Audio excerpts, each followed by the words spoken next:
Барыңыздарга салам. Сиздер менен Айкерим Жайырбекова. Жана бүгүн мен психология жана ширк темасын көтөргүм келип турат. Акыркы учурда өтө актуалдуу болуп, интернет булактарында аябай көп маалыматтар атат. Бул кылганыңар ширк, тиги кылганыңар ширк, ал туура эмес, бул туура эмес деп. Мен ошол боюнча кичине түшүндүрмө бере кетейин. Көпкө чейин айткан эмесмин, унчукан эмесмин. Мага как-то никак не касалось, да, мне это не задевало, мындай айтканда. Мне было нормально. Окей, айткан киши айта берет, каждый живет своей жизнью. Ар ким өзүнүн жашоосу менен жашай берет деген. Бирок мындай болду да, азыркы учурда мага айымдар келет разборго. Анан акыркы учурда мына ушул нерсе ширк деп угуп атам, ушул туурабы, кылып атканым туурабы, туура эмеспи, мындай чувство вины, өзүн күнөөлүү сезип, өзүн мындай именно ушу күнөөлүү сезим менен көп келип атышат да. Эми баягы ширк темасын козгой турган болсок, мен негизи өзүмдүн блогумда дин темасын эч козгобойм да. Эмнеге дегенде бул ар кимдин өз иши. Ким кайсыл динде, ким кайсыл кудайга сыйынат, ар кимдин өз иши да. Мисалы психологияда деле, мисалы врач болсоң деле, эгерде сага башка диндеги адам келсе, мен сага жардам бербейм, сен диниң башка экен деп жөнөтүп жүрбөйт, туурабы врач? Врач бардык адамдарга жардам берет, анткени бардык адамдар бирдей. Психологияда деле ошондой эле да. Кандай адам келбесин, ким келбесин, динине карабастан, сен ишенесиңби, ишенбейсиңби, эч нерсеге карабастан, баягы адамга психологиялык жактан жардам бересиң. Анан чынында акыркы убакта ушундай видеолор аябай көп тарап атат. Бул ширк, муну кылган туура эмес. Ошол эле тема, мисалы аффирмация, визуализация, ата-энени кечирүү, ата тег, апа тег, бүт темалар боюнча бул өтө көп козголуп атат да. Байкасаңыздар керек, ал кылганыңар туура эмес, бул кылганыңар туура эмес депчи. Эми мындай карай кетели. Ар кимдин, эң биринчиси, ар кимдин башы өзүндө. Экинчиси, ар ким өзү үчүн жооп берет. Үчүнчүсү, ар ким кандай жашагысы келсе, кимге ишенгиси келсе, Кудай ким болсо ошого ишенет. Бул жакта мындай нерсе болуп атат да. Мен бул нерсеге 2 жолу кабылдым. Ушундай ситуацияга вот Кудай Таала мындай болду да. Вот напрямую айтам азыр, в прямом смысле. Аллах покарает деген сөздү биринчи уктум. Аябай жүрөгүм түштү ошондо. Кудай Таала ушундай мен туура эмес кылып койсом, мага ушундай күнөө жазып коет турбайбы, мени наказывать этет турбайбы деген история биринчи сразу чыкты, мээге всплывает. Анан еще күздө беле, жазында, кышында айтор бир эфир көрдүм, прям аябай агрессивно болгон. Прям бүт техникаларды, бүт ушундай психологиядагы инструменттерди аябай ушундай сынга алган 2 айымдын эфирин көрдүм. Ошондо дагы бир ушундай бир состоянияга түштүм. Чындап эле мен туура эмес кылып атамбы, бул кылган ишим болбойбу деген бир мындай сомнение болуп кетти да, бир эмес 2 жолу болду. Анан бул теманы мындай терең карап отуруп, издеп отуруп, анан жакын карады эле бир нерсени түшүндүм да. Мен ага чейин бул теманы эч козгобойт элем, анткени мындай мисалы дин жактан ал жагынан келгенде менин чындап билимим жок. Мен ал жакта терең окубаймын, мен казбаймын, китеп окубаймын деген мааниде. Бирок психология бул мага жаккан тема, бул менин темам. Ошондуктан мен бул жактан көрөк окуймун, көрөк билим аламын да.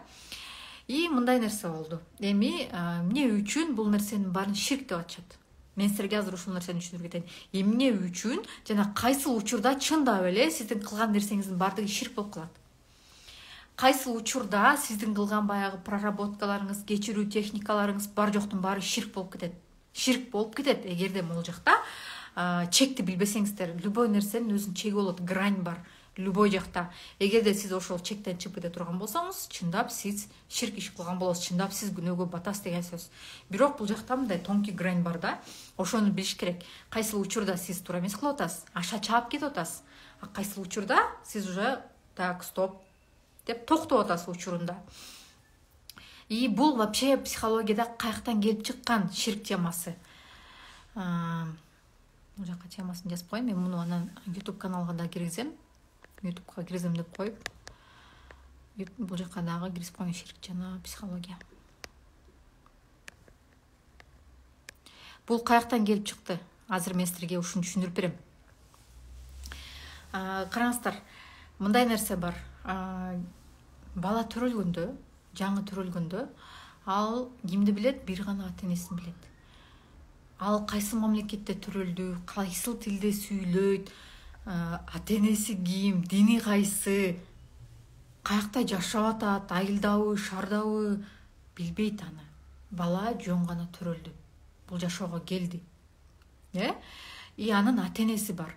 И баягы базаны, фундаментти ал балага ата-эне берет.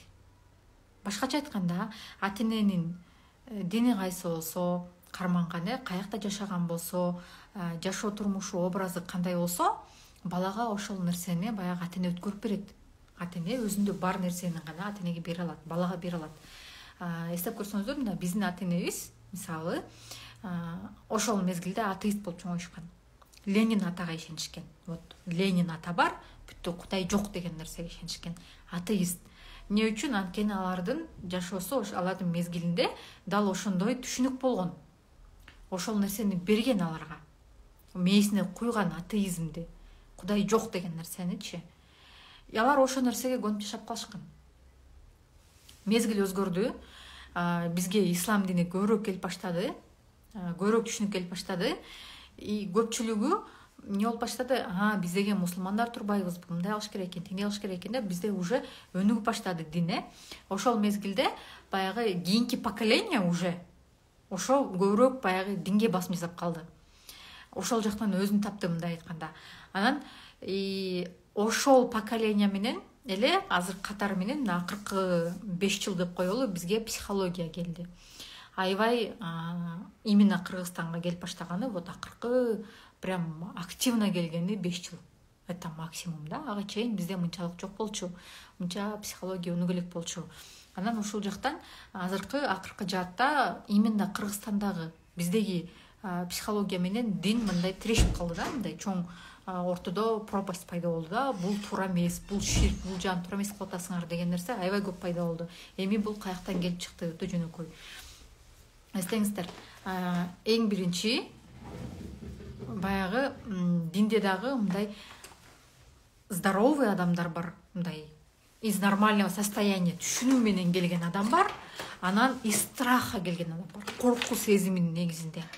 Коркутуп, үркүтүп ошого алып келет. Же болбосо ата-энеси диндеги адамдар анан жаш балдарды деле ошого кыйнап алып келип коет. Кичинекей кыздарды кыйнап хиджаб кийгизип коет, мисалы.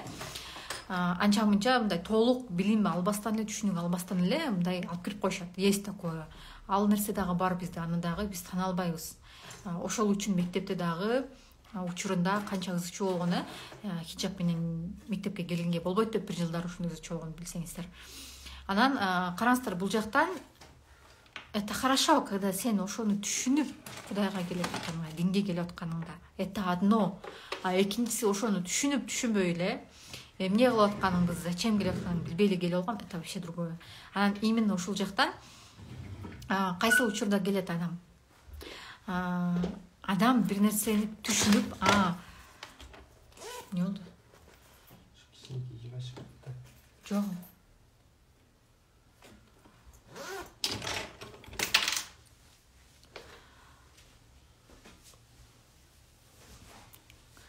Адам өзү түшүнүп келгенде это одно дело. Өзүнүн акыл эсинен ушул туура экен деп. Көпчүлүгү бар азыр бизде мындай да, азыр чала психологдор көп болгондой эле чала молдолор көп бизде. Вот ачыгын эле айтайын, анча мынча бир эки жерден окуп алды. Не в обиду, конечно, но ушундай историялар көп. Мындай чала психолог канча көп болсо, чаладей дин бузгандар ошончо көп. Анча мынча окуп биле алып эле бир нерсени эле айта бергендер көп. Мындай акылы түбүнө чейин, ар жагына чейин казып түшүнбөй эле, анан чыгып эле бул деген ширк, бул деген болбойт, бул деген туура эмес деген нерсе бар. Бул бир катары болуп атат. И ошол учурда экинчи катар бар. Монт деген проработка кылыш керек, мону кылыш керек, мону кылсаң мондой результат аласың, мондой болгон. Это вторая сторона, понимаете? Мындай эки жактан толук билим албастан, билбестен, түшүнбөстөн эле монтип эле айтып койгон, бул өтө туура эмес нерсе да. Ошондуктан Эми сиздер өзүңүздөргө анализдирүүңүздөр, сиз кимди угуп атасыздар? Ал адамдын ошол сферада канчалык деңгээлде билими бар, канчалык деңгээлде ошону окуп атат, канчалык деңгээлде практика жүзүндө көрсөтүп атат. Психолог болобу, динде жүргөн адам болобу, айырмасы жок. Ал деле сизге окшогон пенде. Вот сизге, мага окшогон эле пенде. Ал деле жаңылышы мүмкүн. Ал Кудай эмес. Бул туура эмес деп айткандай. Ни в коем случае Кудай эмес. И бул жакта өтө именно ушул граньды өтүп кетип атышат. В каком состоянии баягы бул ширк, бул туура эмес, бул туура эмес дегенде ар жак түбүн эмнеден келип атканын, эмне үчүн ошол история болуп атканын билип билбей туруп эле бар жоктун баарын налево направо бул туура эмес дей берген. Бул өзү туура эмес да, негизичи. Мен силерге психологиянын жолунда мына өзүмдүн мисалымда айтып берейин ошол нерсени. Эмне үчүн муну туура эмес деп чыгарып атышат? Эмне үчүн чындап эле баягы сиз кылган проработкаларыңыз ширк болуп кетип атат? Откуда это идет? Эмне үчүн адам ошол нерсеге прям из крайности в крайность кетип калып атат, мындай айткандачы? Өтө жөнөкөй эле. Адамда, бизде особенно кыргыздарда баягы ата-эненин сүйүүсүн, мээримин учурунда алган поколение аябай аз да. Мына ошол Советтер Союзундагы эле поколение, Советтер Союзу урагандан кийин деле сиздердин ата-энеңиздер деле баягы чындап адамга керектүү болгон фундаментальный ата-эненин мээримин, сүйүүсүн алган эмес. Нету такого. Прям мындай 100% вовлеченный болуп, ата-эне жумушта болгон, көп балалуу болгон, айтор силерди багыш үчүн бардык аракетти кылган, финансовый жактан, материалдык жактан бардык жагынан камсыз кылган, но именно ата-энелик мээримди, сүйүүнү толук берген эмес. Мага именно муну каяктан билип атам? Мага разборго келген айымдын 99,9% ошол тема менен келет. 100%, в принципе, 100% ошол эле тема менен келет. Ата-энеден базовый энелик, аталык мээримди, сүйүүнү алган эмес. Фундамент жок. Балага 7 жашка чейин мээсине кандай программаларды киргизе турган болсоңор, кандай фундамент куя турган болсоңор, ал жашоосунда ошону менен кетет. Эмне үчүн подсознание бул ширк, подсознание башкарбайт адамды, Аллах Таала башкарат деп атат. Ушинтип айтышат азыркылар, карасаңыздар, подсознание башкарбайт эч качан адамды деп. Бул жакта фундамент. Адам келди бул жашоого, төрөлдү, ошол 7 жашка чейин ошо балага кандай жашоону киргизген болсо, кандай баягы ишенимдерди киргизген болсо ата-эне, бала ошону менен жашай берет. Ал уже подсознанияга кирип калган программа. Просто программа. Настройка, базовый настройка. Телефонду алганда деле телефондо базовый өзүнүн функциялары болот го, уже эле телефон жаңы жасалып атканда ошо функцияны киргизет. Андан кийин сиз каалаган нерсенин баарын телефонуңузга көчүрө аласыз. Ошол эле WhatsApp'ты, ошол эле Instagram'ды, Telegram'ды дополнительный калган өзүңүз көчүрө аласыз. Өзүңүз каалагандай. И бардык нерсе бири-бирине окшош бербейт. Бардык телефондор окшош эмес. Ар кимдин өзүнүн приложениясы бар. Бирок базовый настройкалар бардыгы окшош, абсолютно. И бул жактан деле ошол балага ата-эне ошол базовый настройканы берет. Бирок ар бир ата-эне өзү деле учурунда бала болгон. Ал эмне кылат? Ата-энесинен алган нерсени гана балага бере алат. Андан ашык бере албайт. Анткени жок анын настройкасында, базовый функциясында. Андай настройка жок, кирген эмес ата-энесинен. Баягы сүйүү берүү, мээрим берүү деген. Балким кийинки поколение өзгөрүп эле, азыркы биздин поколение эмнеге аракет кылып атат? Дал ошол сүйүүнү, мээримди ала албай калгандан кийин ата-энеден алар бардык жактан ошону издеп баштады да. Бул эмнеге мындай эмес? Бизде азыр интернет өнүгүп атат. Бизде Кыргызстанга психология аябай башка жаатта келип атат. Баягы самооценка темасы, аффирмация, визуализация, личные границы, айтор там кыялдарыңа жет, максаттарыңа жет, там карта желаний, ошону дагы ширк деп атышат. Карта желаний да бул ширк деп. Бул нерсенин бардыгы каяктан келип атат? Просто бизде эмне пайда болду? Интернет деген пайда болду. Бизде баягы анан адамдар билим алып баштады. То есть билим алганда дагы интернетте мындай фильтр жок. Полностью бүт информацияны бар чыга берет. Аны ким фильтрлейт? Адам өзү фильтрлейт. Анан бирөөнү көрдү, бирөө айтты, мен карта желаний жасадым, ошол иштеди. Бирөө айтты дагы, мен деген визуализация кыла бердим, ошол нерсе иштеди. бирөө айтты, мен разборго бардым, ошол нерсе иштеди деп. Анан адам эмне кылып баштайт? Мен ошону кылсам, значит менде да иштейт турбайбы? Бул жакта уже стадный инстинкт деген бар адамда. Адам башында мындай өзү жалгыз жашай алчу эмес, жаңы адам пайда болгон кезгилде стая менен мындай стада менен жашачу. Эми стада дегенде слишком грубо болуп калат. Эми үйүр болуп жашачу да адамдар. Жалгыз жашаганда алар эмне кылчу? Жашап кете алчу эмес. Анткени ал кезде жырткыч жаныбарлар болчу. И жалгыз адам болсо жашап кете алчу эмес. И здесь уже стадный инстинкт чын эле. Мисалы, бир эчки каяка кетсе, бүт эчкинин баары ошол жака кетет дегендей эле кеп да. Адамдын мээсинде ошол нерсе бар, программа бар. Ал жалгыз калгандан коркот. Жалгыз калып калсам мен өлүп калам деген базовый страх бар. Вот страх смерти, өлүмдөн коркуу, бул это базовый страх адамда. Бул төрөлгөндө эле уже готовый функция настройкасында бар да. Башында адам анткени жалгыз эч качан жашап кете алчу эмес. Ал эгерде мындай эле чыкса, өзүнүн элинен чыгып кала турган болсо, өлүп калмак да. И все, ошол настройка бар бизде. И адамдар башталат. Окей, хорошо. Откуда келди, мисалы, каяктан келип атат? Ошол эле, мисалы, төрөлдүңбү? Төрөлгөндөн кийин бир аз чоңойдуңбу? Садикке барышың керек. Садиктен кийин мектепке барышың керек. 11 жыл стабильно окушуң керек. Андан кийин университетке барышың керек. Андан кийин стабильно госжумушка киришиң керек, иштешиң керек. Все. Бүт баарында ошондой байкасаңыздар, бардыгы ошол жашоо менен жашап келген. И все было нормально.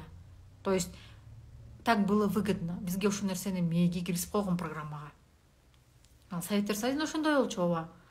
Садикке бардың, мектепке бардың, университетке бардың, госжумушка кирдиң, стабильно, сага мамлекеттен үй берилди, жашап атасың. А потом эмне болду? Өзгөрүп кетти баары. То есть жашоо ушунчалык бат өзгөрүп баштады, что ошол өзгөрүүнүн аркасынан адам жетишпей калды да. Просто-напросто. И бул жакта деле то же самое өзгөрүү башталды. Бирок баягы стадный инстинкт калган жок адамдыкын. Баягы эле значит тигинде тигил иштеди, значит мен да кошо барышым керек. То есть мындай адамдар өзүнөн өзү эле Кудай Таалага ширк келтирип баштады. Өзүнөн өзү эле болуп кетти бул нерсе. Бирөө кылды, экөө кылды, көрдү. Интернет деген бар, аз Кудайга шүгүр. Интернетке тарады ошол нерсенин бардыгы. Реклама башталды, мисалы, мына карта желаний чаптасаң, кыялдарың ишке ашат. Аффирмация айтсаң, кыялдарың ишке ашат. Визуализация айтсаң, кыялдарың ишке ашат. Разбор кылсаң, жашооң болуп кетет деген история башталды да. И ушул учурда просто баягы өзүн таппай жүргөн, түшүнбөй жүргөн, баягы ичинде базовый баягы настройкасы жок, мээрим, сүйүү деген нерсе жок, менин колуман келет деген ишеним жок. Анткени анын баары ата-энеден алынган эмес, ата-эне берген эмес, ал нерсени бере алган эмес. Ошол адамдар да эки крайностька кетти. Либо ошол жака кетти, баягы психологияга башот менен ар кайсы жактан ошол нерсени издеп баштады. Каяка барсам менин жашоом өзгөрүп кетет экен. Кайсы инструментти колдонсом эмне болуп кетет экен? Все, кетти, это крайность болуп кетти, бир жагы. Экинчи жагы адамдар динге кетти, Кудайга ишенип кетти. Анан эки жактан мындай борьба башталды, война башталды, согуш болуп кетти да бул жагычы. Силердики туура эмес, силердики туура эмес. А по факту они оба правы. Экөөнүкү тең эле туура. По факту ошол эле учурда экөөнүкү тең туура эмес. Жашоодо эмне үчүн экөөнүкү тең туура, экөөнүкү тең туура эмес? Анткени жашоодо бул туура эмес деген нерсе жок. Адам өзү үчүн чечет. Ким сизге айтты ошол туура эмес деп? Ар бир адам өзү чечет. Кимге кайсыл нерсе туура, кайсыл нерсе туура эмес. Болгону баягы граньды билиш керек да. Так, мен могул жактан что-то ашачаап баратам, мен мону реально туура эмес кылып атам. А могул жактан все в меру нормально деген нерсечи. Ошол нерсе жок да көпчүлүктөчү. Баш оту менен кирип кетет, все. Мен мону кылдым, мага могу результат берди. Мону кылдым, мондай болду.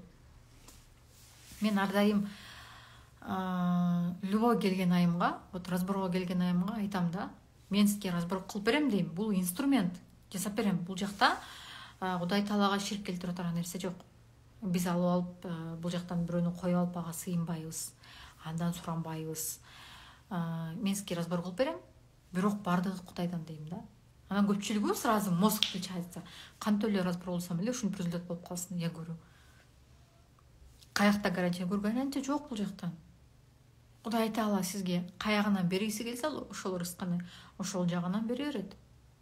Понимаете? Болгону сиз мына кээ бир адам ошо Кудай менен түзмө түз сүйлөшүүнү динден таап атат, дин аркылуу келип атат. А кээ бирөө ошондой инструменттер аркылуу келип атат и все. То есть каждый прав по-своему бул жактан.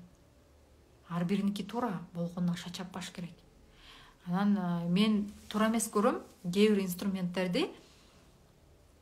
Мисалы, ата-энеге 40 күн сыйынуу, поклон же ата-тек апа-текке 40 күн сыйынуу деген. Вот атаңдын сүрөтүн койдуң, анан ошого поклон кыласың. Вот мен ошол нерсени туура эмес көрөм. Сыйын, бул по факту сыйынуу болуп атат. Ошо баягы саждага жыгылгандай эле ата-эненин сүрөтүн карап жыгылып аткан нерсе болуп атат. Бул жактан эмне болуп атат? Эмне туура эмес болуп атат бул жактан? Ага туура. Ата-энени адам Кудай ордуна коюп атат. Понимаете? И ушул жактан дагы бир грань баягы кечирүү темасына келгенде. Кечирүү темасына келгенде, мисалы, мына ата-энеңди кечирсең, ата-энеңди проработка кылсаң, жашооң өзгөрүп кетет. В чем тут подвох? Несі туура эмес болуп атат бул нерсени? Ата-энени Кудай ордуна коюп коюп атышат. Ата-энеңди проработка кыл, анан сенин жашооң өзгөрүп кетет. Мына эң чоң ката ушул жактан болуп атат. Цепляются именно за это. Ата-эне деле сизге окшогон эле пенде. Ата-энени деле Аллах Таалам жараткан. Понимаете? И бардыгы акыр аягы кайра эле Аллах Таалага кетет. Именно ушул грань болуп кетет да, ушул жактан өтүп кетип атышат. Мына ата-энеңди проработка кылып койсоң, жашооң өзгөрүп кетет. Нет, проработка кылып койгондо жашооң өзгөрүп кетпейт. Сиз болгону ошол жактагы психикаңыздагы, мээңердеги, подсознаниядагы негативдүү эле программаны алып коесуз. Анткени сиз ошо 7 жашка чейинки программа менен жашап атасыз. 7 жашка эмес, 18 жашка чакта ата-эне менен жашайт да көпчүлүгү.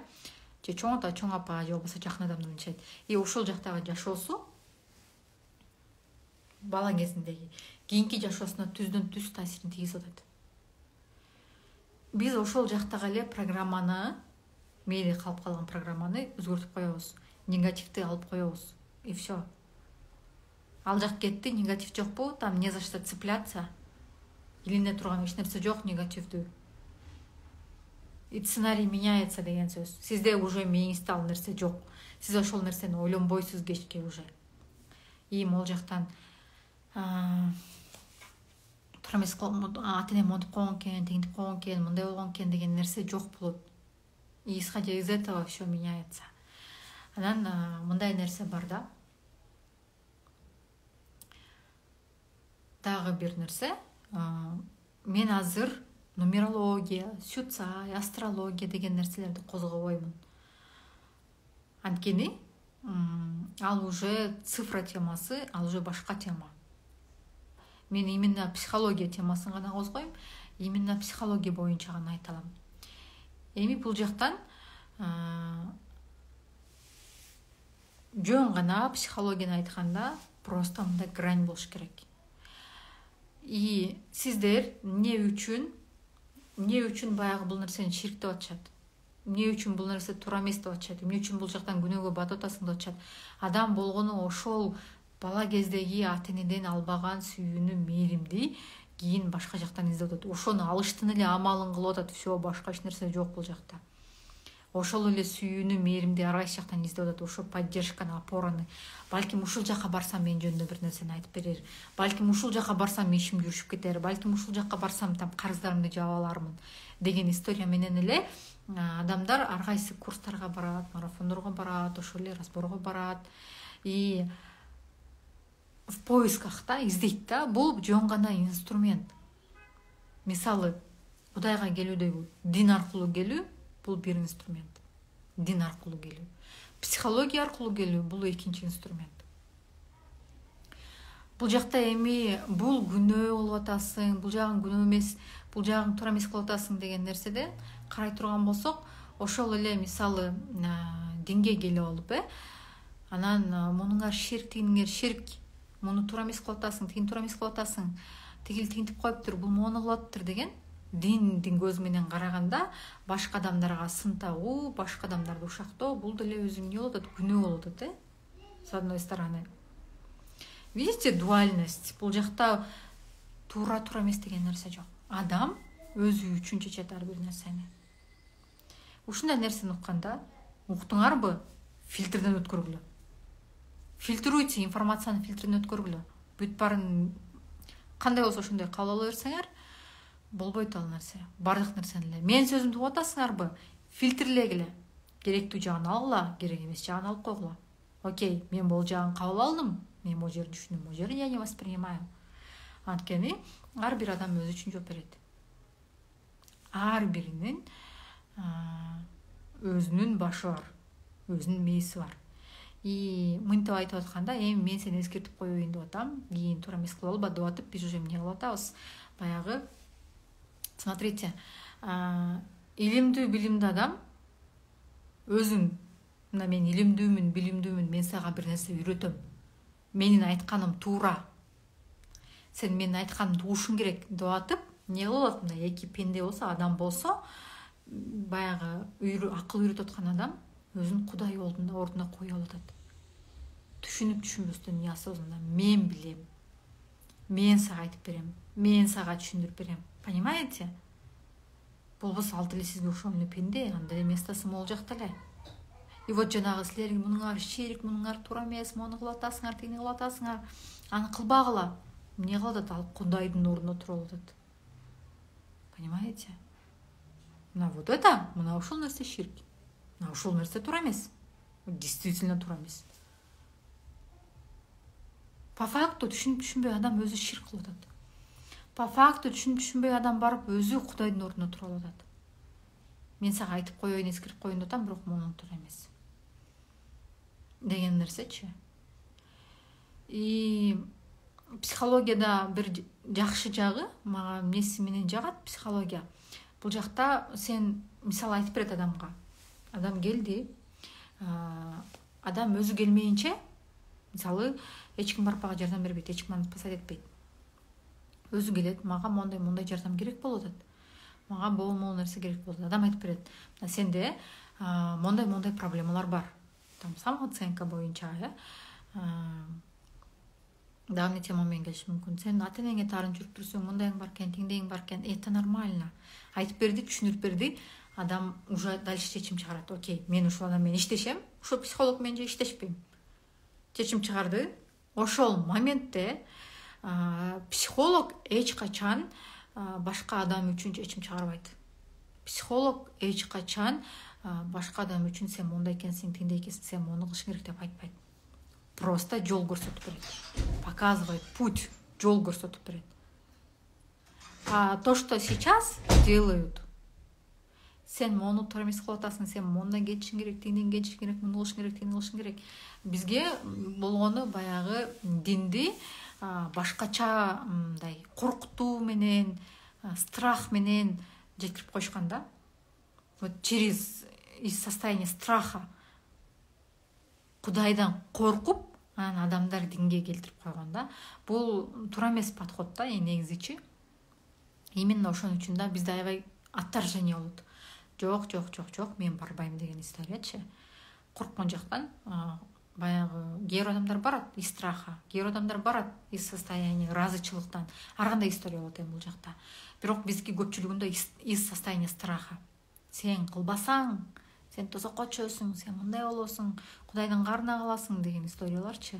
Анан из страха барган адамда, чын дил менен барбаган адамда ал жакта эч кандай жакшы деле нерсе болбойт да по факту. Ошондой жол менен көрсөтүп койгон бизге башка жолду көрсөтпөй эле, еще больше агрессия болот да бул жактан. Башка жол менен көрсөткүлө. Психологияда кандай болот атат? Муну өзүңө жардам, өзүңдү тап, өзүңдү үйрөн деген жол менен келип атканда ал жакка адамдар келип атат. Потому что это другой путь. Башка жолду көрсөтүп берет бул жактанчы. Ошондо любой инструментти колдонгондо, любой нерсени баштаганда дубайте, ойлонуңуздар. Так, мен азыр өзүм үчүн туура иш кылып атамбы, туура эмес кылып атамбы? Мен үчүн бул күнөө эмеспи? Мен азыр Кудай алдында ширк кылып атамбы, кылбай эленби? По факту адамдар мындай айтып келгенде өтө эле көп күнөө болот. Билип билбей, көрүп көрбөй, түшүнүп түшүнбөй. Но эмне үчүндүр именно ушул темага келгенде так калды да. И ошондо дагы именно баягы психологияда мол инструменттер, ширк деген сөздөрдү айткан адамдарды карасаңыздар, жалаң мындай страшный сүрөттөр менен, музыкалар менен кой алып, прям что-то мондай бир страшный, ужасный бир нерсе көрсөтүп аткандай эле көрсөтүшөт да. Вот с такой стороны. Туура деген, бул туура эмес деген нерсе жок. Ар бир адам өзү үчүн чечет. Кудай Таала ошон үчүн бизге акыл эсти берген. Именно адамга берип койгон. Именно сизди адам кылып жаратып койгон. Бул жактан качан адам баягы внутренний опорасы, ичинде өзүндө болгон ишеними аябай слабый болгондо, нет, дверь закрой. Аябай слабый болгондо, алсыз болгондо, ал мындай чака бияка кете берет да. Тигин айткан сөзүнө кирип кетип, муну айткан сөзүнө кирип кетип, ушундай турбай, тиңдей турбайбы депчи. Шатать эте берет конкретно, внутренняя опора жок болгон кезде. Внутренняя опораны каяктан табабыз? Внутренняя опора каяктан келип чыгат? Ошол эле самооценка темасы внутренняя опорага келип такалат. Ошол эле бардык инструменттер, ошол эле Кудайга ишенүү, деңгээлүү бүт бара внутренняя опорага келип такалат. Качан адам өзүн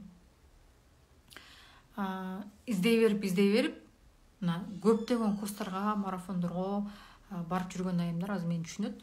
Эмне үчүн катышат? Ошол внутренний опораны издеш үчүн. Бул жакта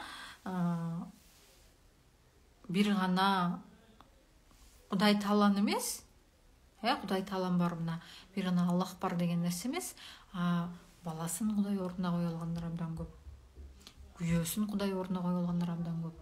Вот не поверите, но баягы тиран үй бүлөдө күйөөсү сабаган, урган, ичкен, кол көтөргөн постоянно, же болбосо ала жипти аттаган, ошондой үй бүлөлөр бар. Анан аялдарын байкасаңыздар кетпейт.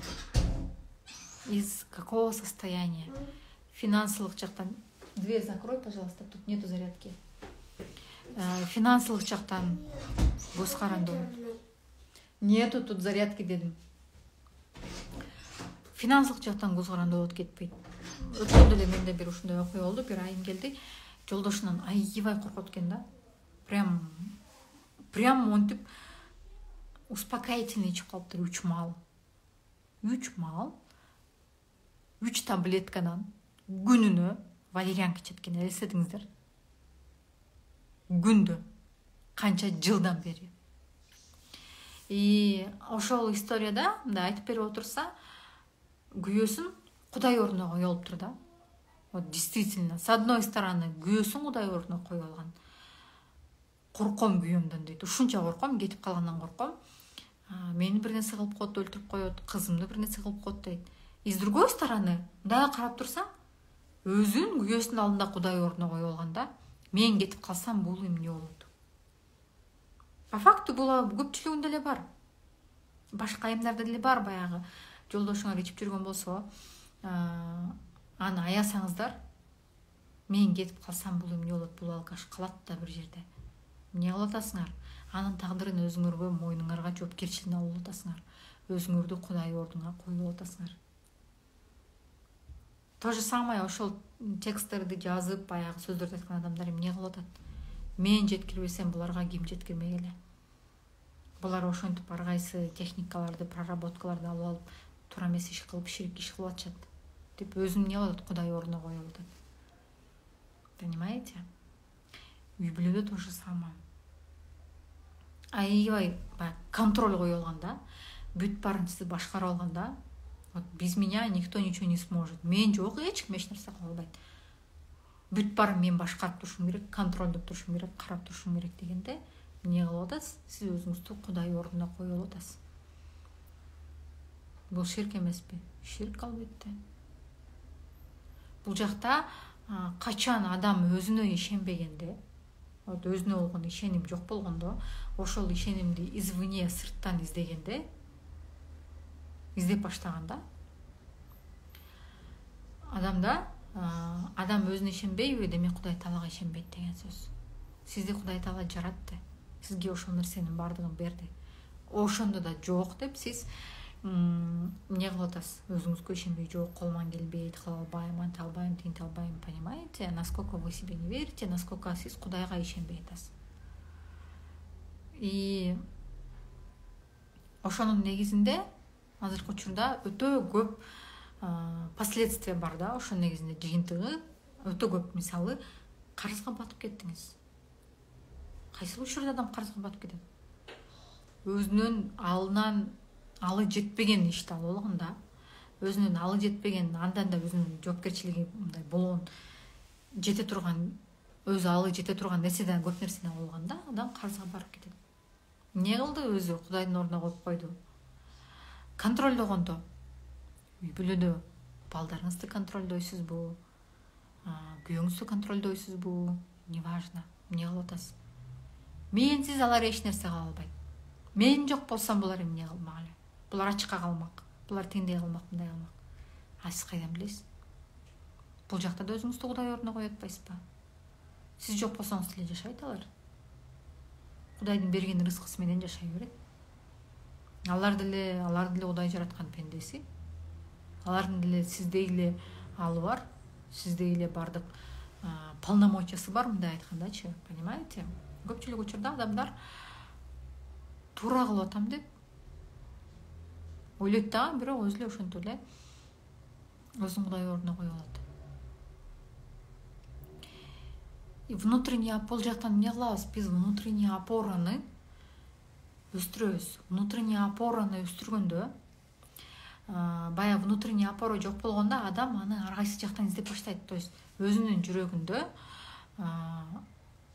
Кудай жок болгондо, мындай айтканда, биздин тил менен айтканда, жүрөктө Кудай жок болгондо, адам ошону ар кайсы жактан издеп баштайт. Баягы жүрөк толбогондо, сүйүүгө, мээримге, ата-эненин сүйүүсүнө, мээримине толбогондо, Кудай Таалам ошондой кылып жаратып койгон, бизге ата-энени берип койгон. Мына бул сен атаң, бул сен апаң. Сага ушул адамдар жашоону көрсөтөт деп. Сен чоңойгу чакта ушул адамдар сенин жаныңда болот деп ушундай кылып жаратып койгон. И ошол нерсени биз ата-энеден ала албаганда, адам барып ар кайсы жактан издеп баштайт. Ошол опораны, сүйүүнү барып биринчи жолдошунан издейт. Андан кийин барып балдарынан издейт. Балдары чоңойгуча иши көп бар, значит, ортодон издеп баштайт. Кайсы учурда? Ошол эле курстар, марафондор, бесконечный бүтпөгөн тренингдер. Ошол эле ататейк, апатейк казып баштайт. Там нумерология, сюцай, астрология ошол жакта казып баштайт. Может, бул жакта мен жөнүндө бир маалымат бар. Ошол жактан может өзүмдү табамын депчи. Ары соголат, бери соголат. Анан бир моментте адамга жетет ушул нерсе. Оказывается, издештин кереги жок экен. Бардыгы бул жакта экен. Аллах Таала бар экен. Мени жараткан, мени колдой турган дейт дагы. Либо адам ошол нерсени кабыл алат, и чындап ошо мен жалгыз эмесмин деген сезим менен жашайт. Менин жаратуучум бар деп. Мындай нормально жашап атканда, и либо из крайности в крайность, мындай аябай четке чыгып кетет, баягы фанатизм менен динге кирген адамдар. Аны дагы айта албайбыз, бул туура же туура эмес деп. Бул адамдын тандоосу. Адам өзү үчүн ошол жолду тандады. Адам ошол жол менен Кудайга ишенүүнү тандады. Бирок эмне үчүн ошол өзүнүн ишенимин башка бирөөнү дагы эме кылат да, түйүп бере берет да. Сен дагы ушундай болушуң керек, сен да ушундай керек деп. Бул мындай сыяктуу да эми, өзүңүздүн жетпей калган кыялдарыңызды, максаттарыңызды барып алып, балдарым силер ушуну ишке ашырышыңар керексиңер деген сөз. Эми элестетиңиз, сиздин ата-энеңиз мисалы атаңыз врач болуусу келчү, врач боло албай калды, кандай бир себептер менен. А сиз болсо сүрөтчүсүз. Сиз врачебный укол сайганга, там операция кылганга эч кандай мындай шыгыңыз жок, канды көргөн эле жыгылып каласы.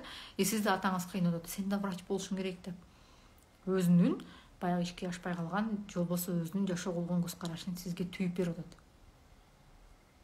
Сиз аны туура көрөсүзбү? Албетте туура көрбөйсүз. Ар бир адамдын өзүнүн акыл эси бар. Акыл эсти берип койгон да Кудай Таалам. Ар бир адамдын өзүнүн ошонун тагдыры бар, өзүнүн жолу бар, өзүнүн өтө турган сабактары бар, өзүнүн сыноолору бар. Ар бир адамдыкы өзүнүкү бар. Эми ушул жактан өзүңүздүн баягы көз карашыңызды, өзүңүздүн жашоого болгон көз карашыңызды, жашоого болгон ойлоруңузду башка бирөөгө коркутуу аркылуу, дин аркылуу мындай илештириштин кереги жок да. Ар ким өзү үчүн жооп бере берсин. Ар ким өзү үчүн ишенген Кудайына ишене берсин, сыйынган Кудайына сыйына берсин.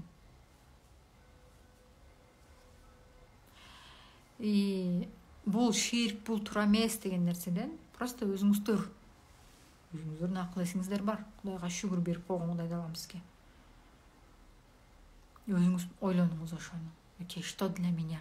Азыркы учурда кайсыл мен үчүн туура, кайсыл туура эмес? Эгерде чечим чыгара албай турган болсоңуз, чындап билген адамга кайрылыңыз. Билген адам ким? Сиз өзүңүз. Жүрөгүңүз тугуңуз. Интуиция деп коет мына. Жүрөк. Интуиция деген бул баягы кээ бир нерсени билесиздер, мындай так азыр моуну кылсам, чотто не болуп калган турат, кылбай эле коеюн. Азыр могуяка барсам, чотто не болуп турат, албай эле коеюн деп мындай. Ушундай историялар болот. Бир нерсени сезесиздер алдын ала, мындай интуициям иштеп кетти деп калат, Ошол мезгилде баягы Кудай Таала ошо жүрөктү жаратып койгон экен, өзүңүздөрдүн жүрөгүңүздү туруңуздар. Что на самом деле? Тигил-тигинди айтып атат, бул мынтип айтып атат, ал аны айтып атат. Канча адам турса, ошончо мнение болот. Ошончо адам ошончо башка сөздү айтат. Менин жүрөгүм эмне дейт деп жүрөгүңүздү туруңуздар. Качан сиз жүрөгүңүздү укканда, сиз Кудайды угасыз деген сөз. Анткени Кудай ар бир адамдын жүрөгүндө бар.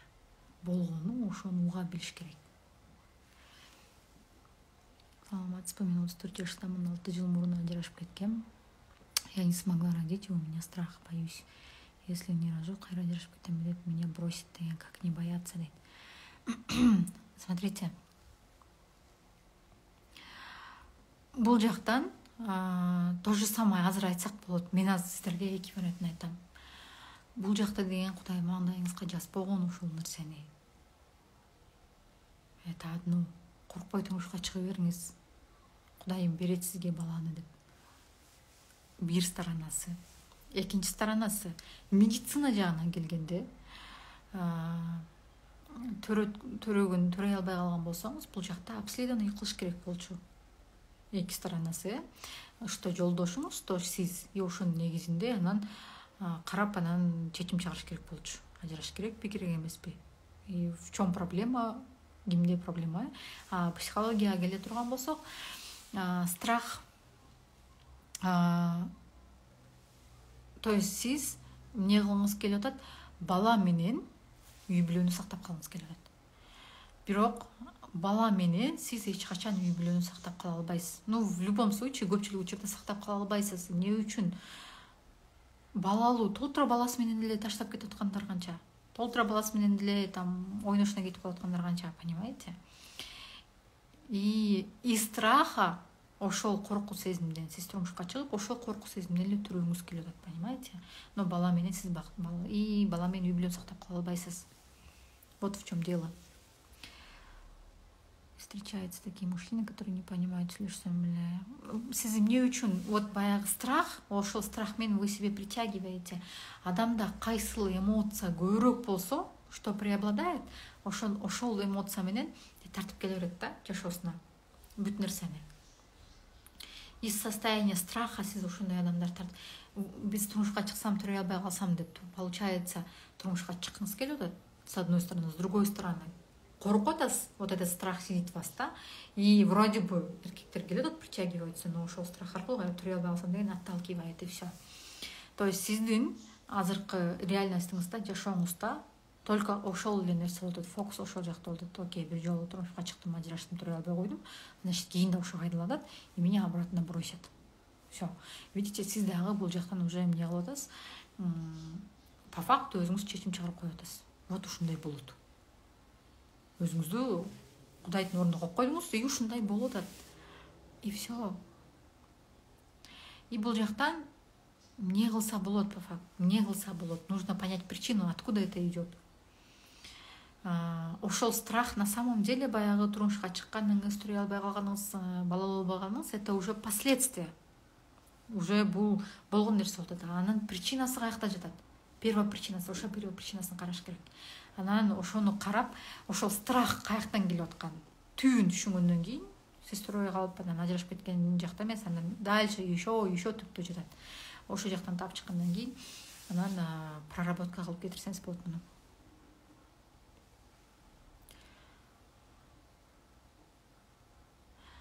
Сиз по факту биринчи медицинага кайрылып көрүңүз. Больницага барып көрүңүз, там анализ тапшырып, посмотреть, что, как, почему деген.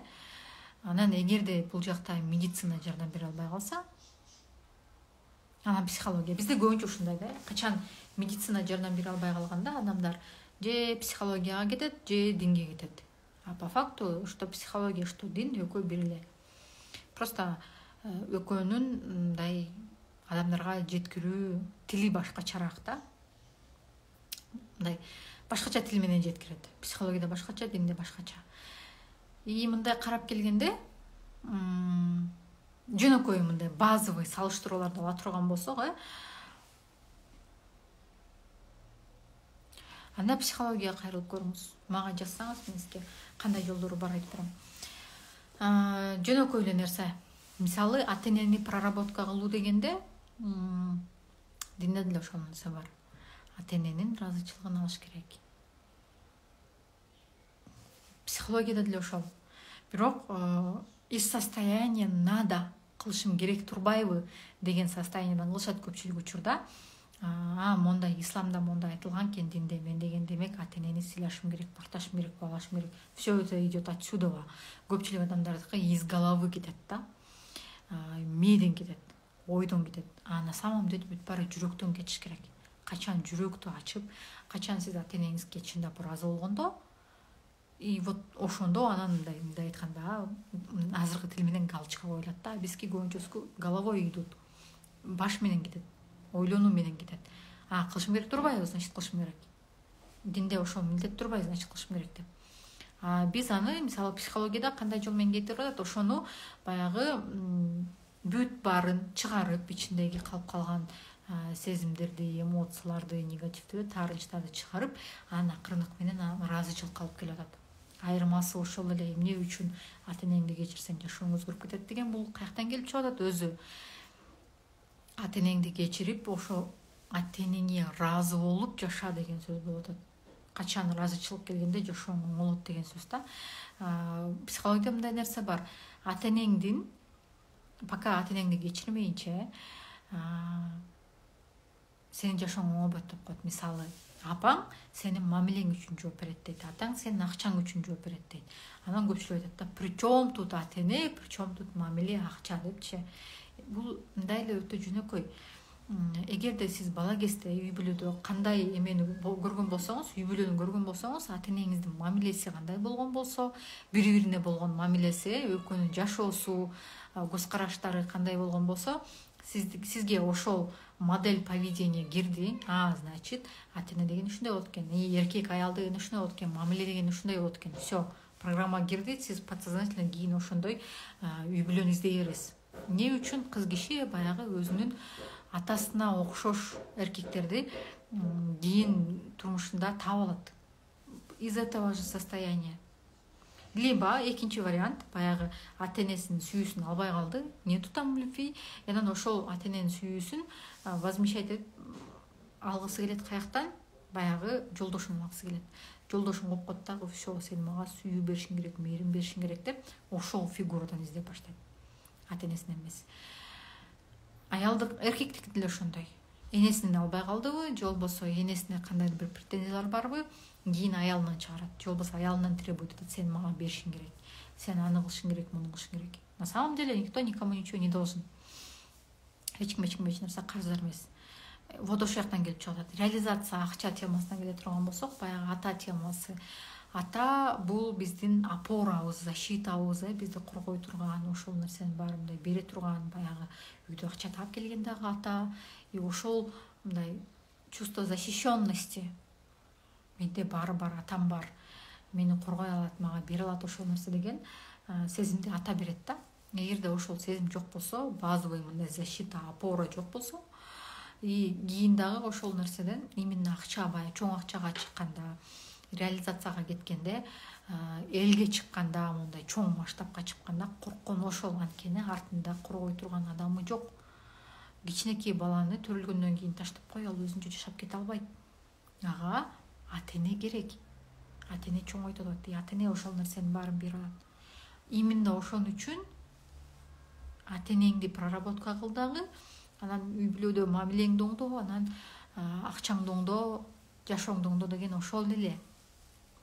Ар жагын карап келгенде сиз ошону каким образом проработка дегенде, бул эмне, ата энени бардык негативдүү эмоцияларды ата энеге болгон чыгаруу, аларга болгон таарынычтардын баардыгын чыгаруу, жүрөктө калып калган да, баягы так болуп калып калган. И ошол жүрөктү тазалоо деген сөз. Таким образом келсе болот. Жүрөктү ошентип тазаласа болот. Экинчи жолу жүрөктү намаз менен тазаласа болот. Но намазды эгерде бул жактан окусаңыздар, и состояние должен бул жакка түшпөсө, андан толку никакого. Любой нерсе жүрөк аркылуу кетиш керек. Качан жүрөк аркылуу болгондо, любой нерсе батыра ишкешет. Анткени мына бул жакта бардыгы Кудайга, Кудай менен сиздин түзмө түз сүйлөшүүңүз мына бул жакта. Ата энени бүттүңүзбү?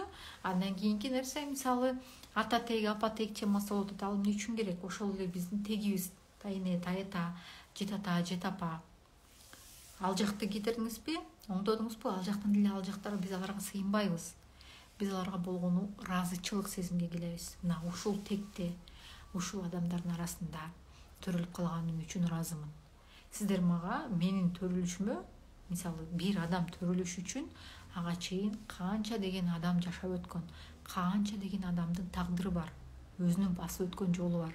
Биз ошолорго ыраазычылык айтабыз. Мисалы, разбордун темасында ошо ыраазычылыкка келебиз. Болду, ата тег, апа тегден опораны издештин кереги жок. Адамдар ошол опораны издеп атат да. Мисалы, сиз ата энени проработка кылгандан кийин, ата энеге ыраазычылыкка келгенден кийин, баягы жүрөгүңүз толгондон кийин, сиз уже баягы жолдошуңуздан күтпөй каласыз ал нерсени. Сен мага беришиң керек деген нерсени. Сиз башка адамдардан күтпөй каласыз аны. Сиз өзүңүздөн күтүп каласыз. Мен өзүмө ошол нерсени бере алам. Эмне үчүн? Анткени менин колуман келет. Качан жүрөккө түшкөндө, бул жактан уже сиз өзүңүз Кудай менен сүйлөшүп баштайсыз. Түзмө түз мына бул жактан эмне үчүн? Мисалы, азыр медитация дагы аябай популярный болуп атат. Оюңду токтот, анан жүрөккө түш дейт. Медитацияда дагычы ойлоруңду токтот дейт. Качан адам из головы жашаганда, из сознания, бул жак менен жашаганда эч нерсе болбойт. Эч нерсеге адам келе албайт. Качан жүрөгү менен жашап баштаганда, из сердца жашап баштаганда, из чувствования, сезим менен жашап баштаганда, ошол жактан келип баштайт. По факту дин ошол нерсе үйрөтөт. Таза жүрөк менен жаша деген нерсе үйрөтөт. Жүрөгүң менен жаша деп. Болгону көпчүлүк аны туура эмес мындай интерпретация кылып чала түшүнүп эле мээси менен жашап атат дагы бул жак менен. И бул жак менен чечим чыгарып көп нерсени кылып атат. И по факту бардык нерсе, любой бизде бар инструмент акыр аягы өзүңө алып келет. Сен өзүңө кайттың, Кудайга кайттың деген сөз. Анткени Кудай сиздин жүрөгүңүздө. Билесиздер, бул динде деле бар, адамдын бир гана органына шайтан кире албайт, ал каяган, ал жүрөгүнө. Анткени Аллах Таала жүрөктө. Жүрөк аркылуу сүйлөшө аласыз, жүрөк аркылуу келе аласыз. Качан сиз ошол нерсеге жеткенде гана. Башка каныңызга, венаңызга, бардык жаңыңызга келе алат, бирок жүрөгүңүзгө чын кире албайт. Жүрөгүңүздү эч качан ээлей албайт. Ошондуктан биз эмне алабыз? Жүрөккө кайтабыз. И ошол жүрөктү тазалайбыз, жүрөктө болгон тактарды тазалайбыз. Ата энени кечирүү, жүрөк аркылуу, чын дилден бардык нерсени чыгаруу ичиңизде калып калган. Ата тег, апа тегге ыраазычылык айтуу то же самое. Ошол адамдар келди, ошончо адам төрөлдү. Аяктан дагы опораны издебейбиз. Нет, там не надо искать. Нумерология, астрология, суициданы издебейбиз. Цифрлар бизге айтып бербейт. Цифрлар бизге поддержка болуп бербейт. Нет. Бул жакта дагы мындай фанатизм да, кээ бирөөнүн күчү действительно аша чаап кирип кетет, когда уже ошол цифрлар менен жашап калганда. Мен үчүн это уже перебор, да. Вот могул деген мондай экен, мен мондай кылышым керек экен, тигиндей кылышым керек. Это перебор. Это слишком. Цифрлар деген. Өзүңүз үчүн билип коюшуңуз мүмкүн, для себя узнать что-то новое. Могу жагы мындай турбайбы деп. Билип койдуңузбу? Колдондуңузбу? Что, где? Тоже фильтруем. Фильтрацияны өткөрөбүз, конкретно фильтрлейбиз. Нет, это тоже не подойдет. Аяктан издебейбиз опораны. То есть бул жактан иянан эме бар. Хопонопоно деген медитация бар. Психология, бул дагы психологиядан алган медитация. Хопонопоно деп аталат. Хопонопоно бул Кудайга кайрылуу. Вот кайсыл жактагы медитацияны ачпаңыз, кыргызча болобу, орусча болобу, бул Аллах Таалага кайрылуу дейт да. Аллах Таала дегенде, мисалы, биз Аллах Таала дейбиз, Кудай Таала дейбиз кыргызча. Орусчасында Бог деген бар, Вселенная деген бар. Вот Вселенная деп көп айтышат. Пространство дешет, поле дешет. Бирок акыр аягы бардыгынын түгөлү эле бул эмне? Бул Кудай Таала. Баарынын акыркы точкасы келип Кудай Таала. Баягы чек изобилия деп жазышат, байкасаңыздар. Мага монча акча керек, там заявление мага монча акча керек, там банк Вселенная деп. Бул каяктан сурап? Кудай Тааладан сурап атат. Болгону ошону мындай башкача инструмент кылып койду. Башка бир метод менен берип койду да. Кудай Тааладан, мисалы, динде жүргөн адам болсо, намазында сурайт, орозодо сурайт. А тигил адам просто башка жол менен сурап койду. То же самое психологияда еще аскеза деген түшүнүк бар. Аскеза дегенде канча бир күн конкретный бир нерседен баш тартасың и анын ордуна бир нерсени сурайсың. То же самое, да, мен сага берем, сен мага ушуну кайтарасың деген сыяктуу. Адамдар, байкасаңыздар, Рамазан айында, мисалы, не кылышат? Любой эле адам ниет менен кармайт ошо орозону деле. Кудай намазды деле аягында эмне кылат? Сөзсүз түрдө дуа кылат, Кудай Тааладан сурайт. Кимден сурайт? Бир гана Кудайдан сурай алат. Адам башка эч кимден сурай албайт. Адамдан дагы эч качан опораны издебеңиздер. Жолдошуңардан, балдарыңардан. Кудай Таала айтат, кимди? Мен сенсиз жашай албайм дейсиң, мен сенден ошону алып коёмун дейт. Эмне үчүн? Анткени алар бизге опора, защита болуп бере албайт эч качан. Ушунчалык опора, защита адамдан издегенде, Кудай Таала ал адамды да алып коет. Качан адам ошол опораны, мындай мага ушул нерсени, защитаны берет деп акчадан издегенде, Кудай Таала манын акчасын алып коет. Ден соолуктан издегенде ден соолугун алып коет. Байкасаңыздар, жашооңуздар кандай жөнөкөй эле анализ жүргүзүп көрүңүздөр. Кайсыл нерсеге сиз аябай прям ишенип ошондон күтүп калдыңыз, и ошол жактан прям конкретно назад кеттиңиз, же болбосо аябай жакын досуңуздар чыккынчы болуп кетет. Чыккынчылык кылып коет. Эмне үчүн? Анткени ал дагы сизге бере албайт. Балдарыңыз да сизге бере албайт. Эртеңки күнү балдарыңыз Кудай Тааладан берген аманат, алар чоңоет кетет өзүнүн жашоосу менен. Мен качан ушул нерсени түшүндүм? Качан мага именно бала темасы жетти? Баягы балдарым ооруганда, что кызым ооруганда, что балам ооруганда, мен Кудайга аябай таарындым да. Ушунчалык таарындым, Кудай, эмне үчүн менин балдарымды ушинтип оорутуп койдуң? Эмне үчүн мени ушинтип темселетип койдуң депчи.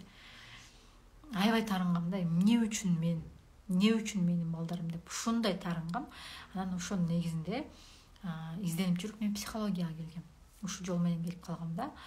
Анан операцияга алып барып, кызыңды жакшы болду деди. Экинчи жолу барганда, үчүнчү жолу барганда операция болуп, кызыңды все, сонун кызыңа башка операция керек жок деди.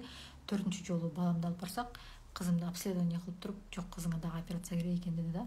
Балаңа да операция керек, кызыңа да операция керек депчи. Ладно деп кетебизби? 8 ай убактыңар бар деп биз келип кайра баргычак деле согуш башталып кетти Украина Россия ортосунда. Все бүттү, ошо менен биз Украина бара албай калдык. Анан менде баягы страх пайда болду да, бактачы. Мен балдарымды жоготуп алсам эмне болот? Мен күнөөлүү болуп калам. мен Украинага алып бара албай калдым, мен демек Германияга алып барышым керек деген мондай көтөрүлүп баштады. Все поднимается. Балдарымды сактап кала албай каламбы, балдарымдан айрылып каламбы деген состояние. Бир молда тык деди да. Тык, стоп. Эмне үчүн мен азыр менин колумдан келбеген нерсени контролдоп атам дедим да. Бул нерсе менин колумдан келбейт. Мен Кудай таала эмесмин. Мен жараткан жокмун бул балдарды. Булар ичер суусу качан бүтөт мен чечпеймин. Мен өзүм качан өлөм билбеймин. Мен өзүм эртеңки күнү эмне болорун билбеймин. Бардыгы Кудайдын колунда дегенде мен ушул нерсени кой бердим да. Чындап кой бердим. Эгерде контролдой албаган нерсени Кудайга коюп коюңуздар, кой бериңиздер. Сиз контролдой албайсыз ал нерсени. Өзүңүздү Кудай ордуна койбоңуздар. Мен ошону түшүндүм. Ошончолук өзүмдү Кудайдын ордуна коюп эле кыйналып жүрүмүн. Мен Кудай аткарган функцияны аткара албаймын. Мен жөн гана пендемин. Мен анчалык аткара турган немем жок. Акылым жетпейт ага. Ушунчалык балдарымды Кудайга койдум да. Эгерде чындап эле ичер суусу бүтө турган болсо, эгерде чындап эле алып кое турган болсо, Кудай таалам ошол кезде больницадан деле алып коймок. Операция учурунда деле алып коймок. Реанимация болуп атканда деле алып коймок. Реанимация жаткан кезде деле. Качан алып коем десе, каалаган учурунда алып коет. Мен ошол нерсени кой бердим да. Балдарымды жоготуп алуудан коркуу сезими. Именно коркуу, страх, смерти, өлүмдөн коркуу сезими адамды кармап турат. Жакын адамдарды жоготуп алуу то же самое, өлүмдөн коркуу сезими. В любом случае, акыр аягы бир күнү биз өлөбүз. Бирок билбейбиз качан өлөбүз. Баарыбыз кетебиз. Калбайбыз бул жакта. Вечный жашаган эч ким жок. Ошондо кой бердим да менчи балдарымдычы. Эгерде Кудайга аманат дедим да. Кудай бул сенин балдарың, сенин пенделериң. Эгерде ошондой алам десең, каалаган учурда алып коесуң. Мен сага тапшырдым дедим да. Мен бул жагын контролдой албаймын. Мен алардын ден соолугун оңдой албаймын. Кандайдыр бир азыр эч кандай влиять эте албаймын. Мен колуман келбейт ал. Мен чындап контролдой албаган нерсе балдарымдын ден соолугу. Все, кой берип койдум. Качан мен кой бердим, балдарымдын ден соолугу оңдо, Кудайга шүгүр. Понимаете, как это работает? Отпускаем контроль. Сиз контролдой албаган нерселер бар. Сиз жашооңуздан көп нерсени контролдой албайсыз. Балдарыңызды, жолдошуңузду, айлана чөйрөңүздү контролдой албайсыз ал нерсени. Демек эмне кылабыз? Бардыгын Кудайга коебуз. Бул жакта уже внутренняя опораны качан сиз Кудайдан тапканда, не так, чтобы маңдайга жазганын көрөбүз да. Кудай таалам ушинтип маңдайга жазып коюптур деп эмес, аракет кыласыздар. Анда сиз эмнеге келдиңиз бул жашоого? Аракет кыласыз, действие кыласыз, бирок Кудайга коесуздар. Мына ушул жактан анан ишеним келет да. Внутренняя опораны өзүңүздөн тапканда, мен колуман келет, мен кыла аламын. Мен жалгыз эмесмин, анткени менин Кудайым бар. Аллах таала бар дегенде, вот ошондо, именно ошондо сиз Кудайга келген болосуз. Өзүңүздүн жолуңуз менен. И тут хиджаб кийесизби, 5 мал намаз окуйсузбу, даватка чыгасызбы? Ал сиздин ишиңиз. Это ваше дело. Понимаете? Но какой-то адам эмне үчүн негизи бул жашоого келет? Эмне үчүн азыр? Эне баласын аябай жакшы көрөт, ушунчалык жакшы көрөт. Бирок Кудай таала өзүнүн пенделерин андан да көп жакшы көрөт да. Анын сүйүүсү канчалык чексиз экенин биз билбейбиз, Сизди ушунча жаратты, ушунча жашоо берди, ушул нерсенин баардыгын берди. Анан бул жактан жөн гана ушул нерсени эстеңиз. Анан сиз өзүңүздүн балаңызга жамандык каалайсызбы? Мисалы, азыр балам туура эмес жолго барса, мен аны наказывать этем деп айтасызбы? Нет, конечно. Эч бир эне баласын жаман болсун дебейт. Эч бир ата эне антип ойлобойт.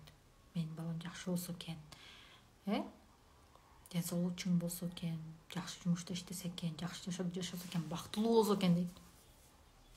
ар бир ата эне баласына только жакшы нерсени каалайт. Кудай таала деле ошондой. Сизди жаратты, бирок анын сүйүүсү баягы эне баланын сүйүүсүнөн дагы чексиз. Эми элестетиңиздер, канчалык деңгээлде Кудай тааланын сүйүүсү чексиз. Эмне үчүн жаратты? Мисалы, сиз баланы эмне үчүн төрөйсүз? Өзүңүз үчүн төрөйсүз. Кийин өзүнүн жашоосун жашасын, каалаган максаттарына жетсин деген максатта төрөйсүз баланы. Баланы кийин мен караганда мага тамак жасап берсин, мени карасын деп төрөбөйсүз да. Ал өзүнүн жашоосу менен кетет. Аны прекрасно билесиз, бешкулдой билесиз. Анткени өзүңүз деле ошентип ата энеңизден кеттиңиз, өз жашооңузду куруп кеттиңиз. Кудай таала деле сизди страдать этсин, кыйналсын деп жараткан жок. Сизди жашасын деп жаратты. Кандайдыр бир өзүңүздүн сабактарыңызды өтсүн деп жаратты. Балким баягы эме дегенде тагдырын өзүн өтсүн деп жаратты. Балким кимдир бирөөгө сабырдуулук керек. Ошону үйрөнүп атасыз. Балким кимдир бирөөгө баягы эгосын өчүрүп, баягы ишеним керек. Тотальное доверие керек кимдир бирөөгө. Ошол сабакты өтүшү керек. Жөндөн жөн эле жаралган жок да адам. Ар бир адамдын өзүнүн өтө турган сабактары бар, өтө турган жолдору бар. И пока ошону өтмөйүнчө, ооба, жашооңузда ар кандай кыйынчылыктар болот, ар кандай сыноолор болот. Бирок сиз ошол нерсени, ошол жолду тандап атпайсызбы? Ооба, мен ушул сабакты өткүм келет. Ооба, мен ошон үчүн келемин депчи. И бул нормалдуу көрүнүш. Сиз баланы деле монтип бөпөлүп бакканда деле, групп токтой болуп басып жатканда деле акыр аягы алып өзүнүн жашоосуна кетет, өзүнүн жашоосун жашайт, өзүнүн каталарын кетирет. Кандай болгон күндө дагы, кандай ката кетирбесин, сиз баары бир балаңызды жакшы көрө бересиз. Неважно кандай бала болуп чоңойсо дагы, туурабы? По-любому ата эне катары сиз жакшы көрө бересиз балаңызды. Кудай таала деле ошондой. И элестетип көрүңүздөр да, эми балаңыз мисалы бир туура эмес иш кылып койду дейли. Анан келип алып, мен апам урушат эми, сабайт эми деп өзүнөн өзү түшүнчүп атат. Сиз түшүнбөй атасыз, эмне болуп атат? Неге балаңыз андай кылып атат деп. Балаңыз келип айтып атат, апага мен мондой туура эмес кылып алдым, мондой кылып койдум да, мейк алып келдим, же болбосо кийимимди кирдетип койдум, же болбосо бир сабакка кечигип калдым деп келди. Сиз ошондо урушасызбы? Эмнеге андай кылдың деп. Нет, конечно, все нормально дейсе. Не парься, не думай об этом. Эмне болуп атасың? Все нормально. Главное, эч ким эч нерсе болгон жокпу? Баары жакшыбы? Окей, баары жакшы, все. Кудай таала деле ошондой да, биз өзүбүздөн өзүбүз эле накручиваем. Мен мояктан что-то туура эмес кылып атам. Что-то мен мону күнөө кылып койдум, монтип койдум деп эле сами себе накручиваем. И все. А на самом деле все окей, все нормально. Сиз өзүңүздүн жашооңузду жашап атасыз. Өзүңүздүн кандайдыр бир сабактарыңызды өтүп атасыз деген сөз. Ошондуктан бирөө жарымга акыл үйрөтөрдөн мурун, бирөө жарымга мунуң ширк, мунуң туура эмес, могу жактан мондай кылып атасың дегенден мурун, келиңиздер, эң биринчи өзүбүздөн баштайбыз. Эң биринчи өзүбүздүн жашообузга анализ жүргүзөбүз, өзүбүздүн басып турган нерсебизге карайбыз. Башка бирөөнү айтып, зачем башка бирөөнүн жашоосуна киргизип? Зачем башка бирөөнү сен мону ширк кылып атасың, мону туура эмес кылып атасың деп коркутуп? Ар бир адамдын өз башы бар, ар бир адам өзү үчүн жооп берет. Ошончо эле адамды прям динге келтиргиңиз келип атса, ошончо эле ойготкуңуз келип атса, ошол нерсени сүйүү аркылуу алып келиңиз адамга. Ошончолук адам Аллахты сүйүп калгыдай состоянияга алып келиңиз, анан келсин, пожалуйста. Бирок корку сезими аркылуу эмес. Мисалы, психологияда ошончолук эмне кылып атат? Ыраазычылык сезими аркылуу алып келип атат. Сүйүү аркылуу алып келип атат. Ошо жактан эле өзүңдү сүй, өзүңдү кабыл ал дегенде, ал Кудайга жакын бол деген жол менен айтып атат. Өзүңдү ук, жүрөгүңдү ук деп. И ошол аркылуу көбүрөөк адамдар ошол аркылуу, жол аркылуу келип атат. Ошо психология аркылуу келип атышат. Ошол аркылуу мындай жашоо болгон көз карашы өзгөрүп атат. Ата энеге болгон мамилеси, жакындарына болгон мамилеси өзгөрүп атат. Они из состояния кылышым керек экен, бул күнөө экен, муну кылсам туура экен, муну кылбашым керек экен. Акыл эс менен эмес, жүрөк менен келе атат. Алып келгиле динге жүрөк менен, сүйүү аркылуу, ыраазычылык аркылуу, бирок корку сезим аркылуу эмес. Сен азыр ширк кылып атасың деп урушкан аркылуу эмес, нотация окуу аркылуу эмес, жүрөк аркылуу. Адамдардын жүрөгүнө тийсеңиз, жүрөгүнө жетсеңиз, адам өзү эле келет. Бул жактан кыла бергенде через голову кылышың керек, туура эмес, ширк, күнөө дей берсеңиз, бул жаш баланы уруша берген сыяктуу да. Эми сиздерге адамдар жаш бала эмес да. Ар кимдин өз акылы бар, ар кимдин өзүнүн ой жүгүртүүсү бар, өзүнүн жашоосу бар, өзүнүн жашоо опыту бар. И адам өзү чечим чыгарат. Сен монтип туура эмес кылып атасың. Не надо так, зачем? Зачем? Сиз аны менен кимге эмнени далилдеп атасыз? Кудай Таалага өзүңүздү мына мен Кудай ушунча адамдарды динге алып келип атам, ушул жол менен элге жол көрсөтүп берип атам деппи? Нет, зачем? Зачем вы это делаете? Өзүңөргө ошо суроону берсеңиздер. Аябай прям агрессия менен келгенде, динди бетке такап алып, аябай агрессия менен монуңар ширк, монуңар туура эмес дегенде, өзүңөргө суроо бергиле. Мен эмне үчүн кылып атам? Кандай максатта кылып атам? Чындап келгенде мага кимдин поддержкасы жетишпей жатат. Кимдин сөзүнө муктаж болуп атам, кимдин колдоосуна муктаж болуп атам. Ошол сөздү, ошол суроону өзүңүзгө берсеңиздер, жол унутасыздар. Көпчүлүк учурда бул жактан атене чыгат. Кудай Таалага келиш үчүн биринчи биз ортодо турган бардык адамдарга ыраазычылыкка келебиз. Атене, апатейк, ататейк, жакындарыбыз. Аларды аттап, биз Кудайга жете албайбыз. Жакын адамдарыңарды аттап барып, Кудай Таалага жетем деп ойлобоңуздар. Анткени Кудай Таала эле айтат: атенеңди сыйла, жакындарыңды сыйла, туугандарыңды сыйла, жакшы мамиледе бол, тегиңди бил, сыйла. Ыраазычылыкта бол. Вот ошондон барып анан Кудай Таалага барабыз. Ага чейин бизди атене жаратты. Атененин өзүнүн атенеси бар. И вот так поколение кетти.